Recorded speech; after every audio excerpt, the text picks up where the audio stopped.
इन roles के अंदर उनके जितने रोल्स हैं, यानी कि एक तो रोल ये है ना कि मैं प्रोजेक्ट मैनेजर हूँ, ठीक है। अब मेरा रोल क्या है, ठीक है ना, पूरे प्रोजेक्ट को मैनेज करना। अब इस रोल के अंदर बहुत सारी ऐसी चीजें जो कि मैंने देखनी होती हैं, मैनेज करनी होती हैं, चाहे वो टेक्निकल पार्ट हो या नॉन टेक्निकल पार्ट हो, उन सबको।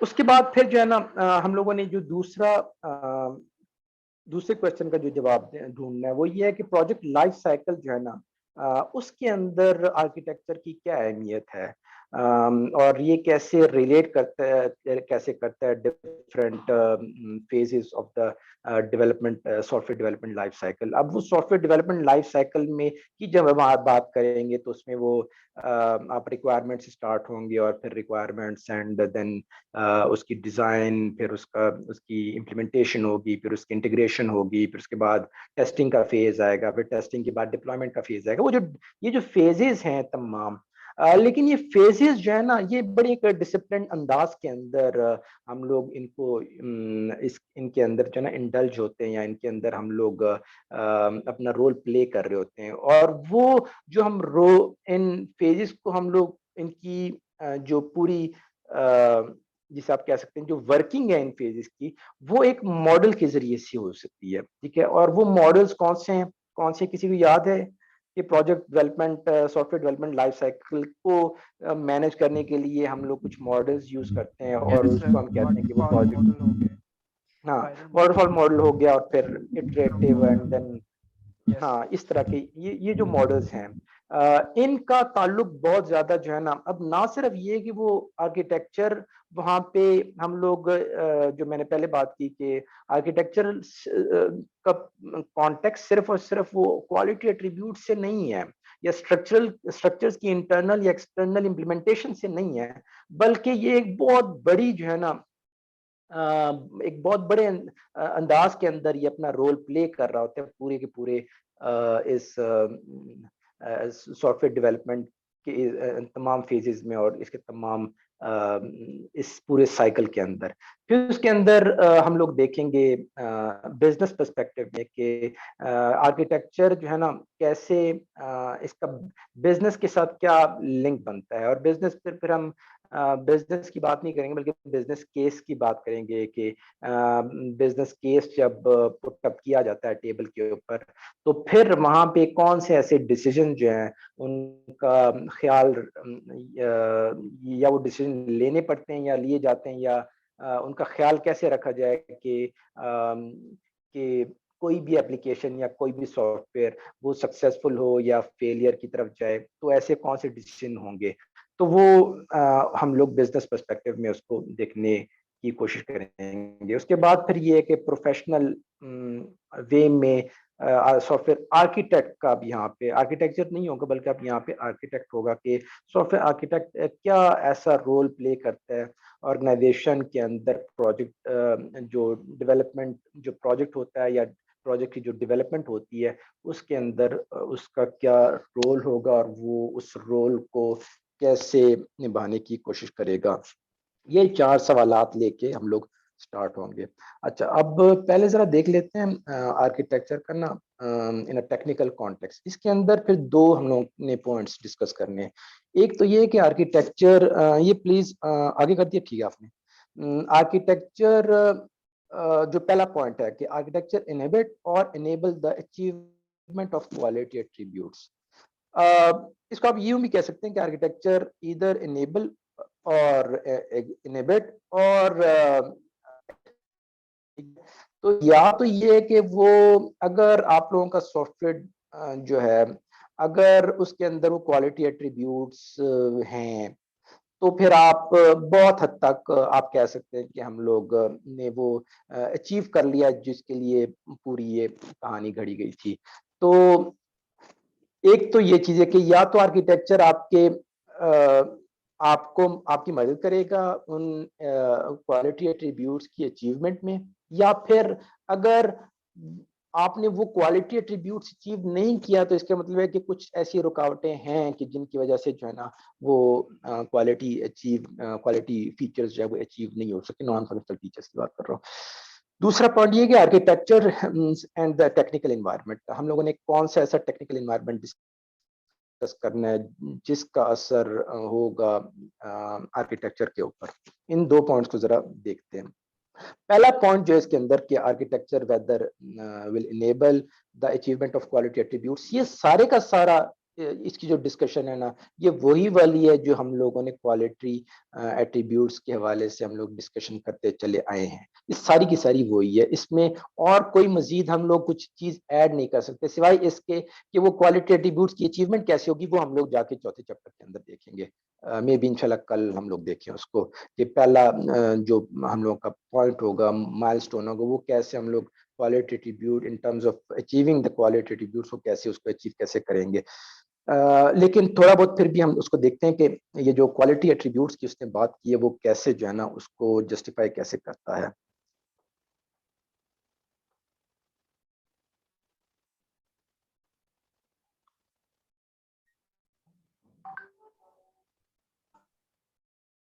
उसी वो क्वालिटी एट्रीब्यूट्स को थोड़ा सा मैं आगे मजीद आगे लेके चलूँ कि अगर मिसाल के तौर पर ये हाई परफॉर्मेंस वाला जो चक्कर है कि हम लोग कैसे जो है ना सिस्टम, हमारा जो सिस्टम है वो उसकी रिक्वायरमेंट ये है कि वो हाई परफॉर्मेंस के मैार के ऊपर पूरा उतरता हो। तो हम लोगों ने जो अपनी अटेंशन ज़्यादातर रखनी है, जो फोकस रखना है, वो हमने रखना है कि हम लोग के जो एलिमेंट्स हैं उनका बिहेवियर जो है ना उसकी जो टाइम की जो कंजम्पशन है या जो शेयर्ड रिसोर्सेज हैं उनको, या फ्रीक्वेंसी और volume of inter communication, inter element communication, उसके ऊपर हम लोगों का सारा फोकस होगा। तब जाके हम लोगों की जो परफॉर्मेंस है वो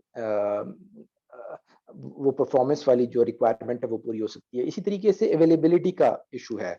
तो अवेलेबिलिटी के अंदर आप लोगों को मे बी आइडिया हो कि एक सिस्टम कब अवेलेबल, हम उसको हम ये क्लेम कर सकते हैं कि वो अवेलेबल हो।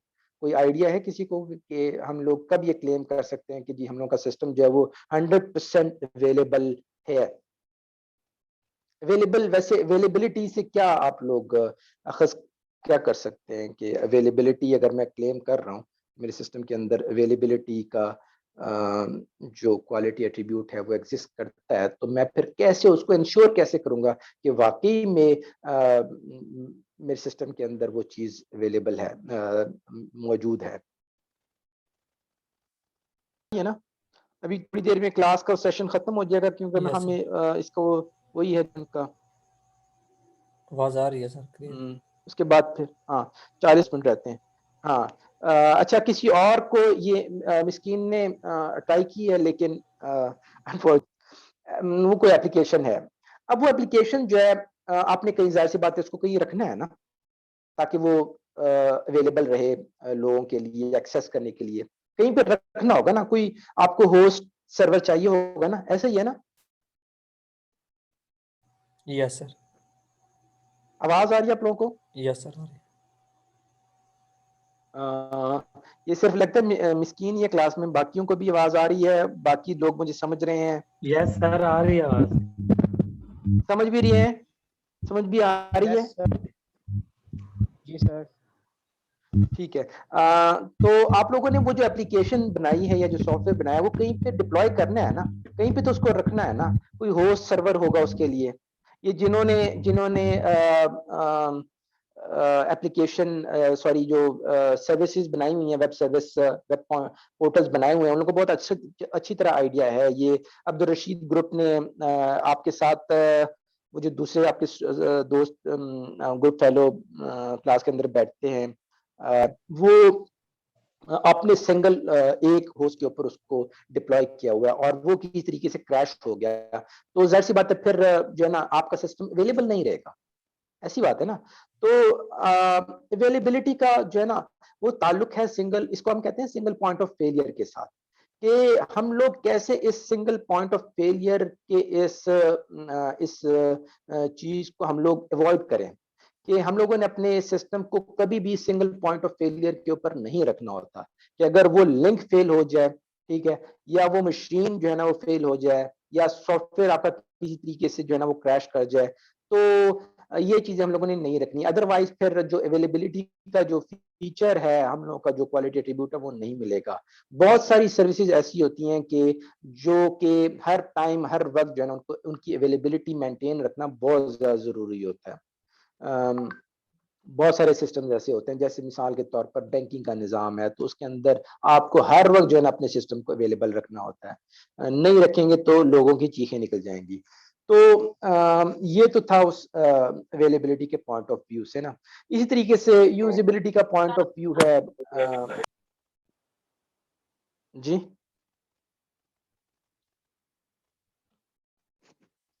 इस तरीके से यूजिबिलिटी है कि आपका जो फ्रंट एंड है, क्योंकि उसके ऊपर हर टाइम यूजर जो है ना वो काम कर रहा होता है, तो आपका फ्रंट एंड बिल्कुल डिफरेंट होना चाहिए। उसकी जो इम्प्लीमेंटेशन है, यानी कि उसको जो इंटरनल इम्प्लीमेंटेशन हुई हुई है वो बैक एंड के साथ नहीं होनी चाहिए।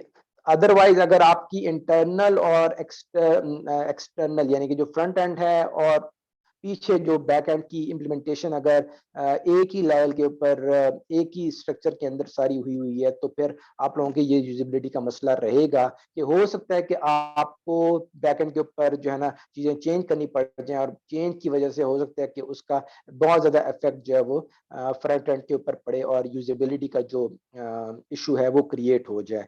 तो ये तो यूजिबिलिटी के हवाले से हो गया। इसी तरीके से इंटरऑपरेबिलिटी है, ऐसा सिस्टम कि जो कि बाद में किसी और सिस्टम के साथ मिल के कोलैबोरेट होके जो है ना वो काम करना चाहता है। तो अब अगर दोनों के जो है ना प्लेटफॉर्म्स मिसमैच हो गए, या कोई और टेक्निकल ऐसा इशू आ गया जिसकी वजह से एक एप्लीकेशन दूसरे के साथ इंटरऑपरेबल नहीं रहती, इंटरऑपरेट नहीं कर पाती, ऑपरेशंस दोनों के जो है ना, मिसाल के तौर पर एक एप्लीकेशन अपनी किसी एक ऑपरेशन के लिए दूसरी किसी एप्लीकेशन के ऊपर डिपेंडेंट है, ठीक है, तो और कुछ ऐसे टेक्निकल वजूहात की वजह से वो जो है ना वो इंटरऑपरेबल नहीं रहती।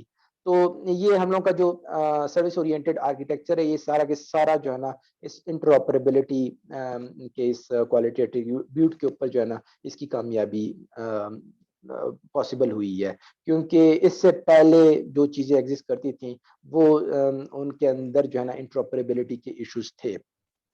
अच्छा, ये तो वो टेक्निकल पर्सपेक्टिव के अंदर हम लोगों ने वो क्वालिटी एट्रीब्यूट बात की, कैसे जो है ना the architecture enabled us to achieve in the achievement of the quality attributes.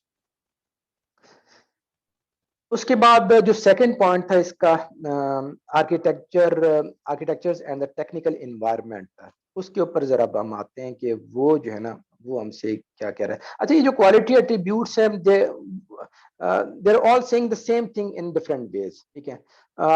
यानी कि तकरीबन हर एक जो है ना वो एक ही बात कर रहा है, लेकिन कुछ और मुख्तलिफ अंदाज में कर रहा होता है।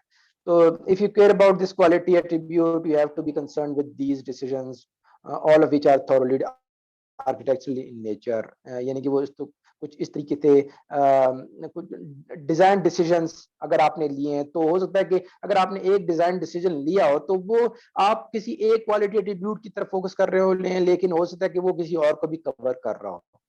तो they are all saying the same thing in different veg.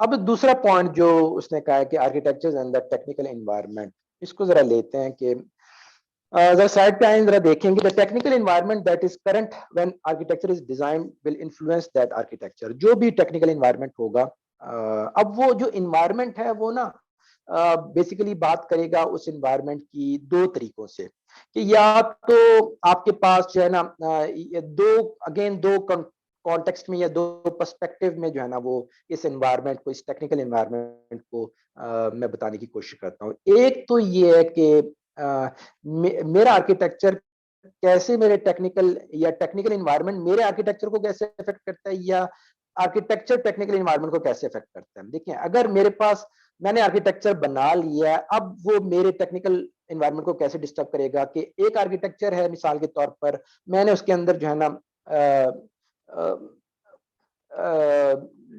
जो स्टेक होल्डर की डिमांड्स थी कि जी वो हम लोग क्लाउड के ऊपर उसको डिप्लॉय करेंगे और वो सर्विस ओरिएंटेड आर्किटेक्चर होना चाहिए, ठीक है। या फिर जो है ना कोई ऐसी डिमांड आ गई कि जी जो एप्लीकेशन जो हम लोग जो भी सॉफ्टवेयर बनाएंगे उसकी एप्लीकेशन भी होनी चाहिए, उसकी कोई ऐप भी एग्जिस्ट करनी चाहिए, ऐप भी उसकी डेवलप होनी चाहिए। तो फिर मेरे पास हो सकता है कि वेब सर्विस की टीम तो हो, लेकिन मेरे पास मे बी एंड्रॉयड की या आईफोन के लिए या मोबाइल कंप्यूटिंग के लिए जो मोबाइल डेवलपमेंट है, इसके लिए मेरे पास टीम ना हो, तो ये मैं टेक्निकली मेरे पास वो एनवायरनमेंट मौजूद नहीं है, यानी कि मेरे पास वो ह्यूमन रिसोर्स मौजूद नहीं है, या मेरे पास वो वाले प्लेटफॉर्म्स मौजूद नहीं है जिनका मैंने अपने आर्किटेक्चर के अंदर या तो जिक्र किया हुआ है या उसको मैंने अपने आर्किटेक्चर के अंदर उनको इनकॉर्पोरेट किया हुआ है। तो वो मुझे इन्फ्लुएंस कर रहे हैं, मेरे यानी कि मेरा जो आर्किटेक्चर है वो मुझे इन्फ्लुएंस कर रहा है, मुझे अफेक्ट कर रहा है, मेरे टेक्निकल इन्वायरमेंट को अफेक्ट कर रहा है। तो जैसे इस स्लाइड के अंदर भी हमें बड़ा क्लियरली गिवन है कि it might include standard industry practices और ये software engineering techniques prevalent in the architecture professional community. For example web based कोई एप्लीकेशन है तो और आप डेस्कटॉप के अंदर आपकी स्पेशल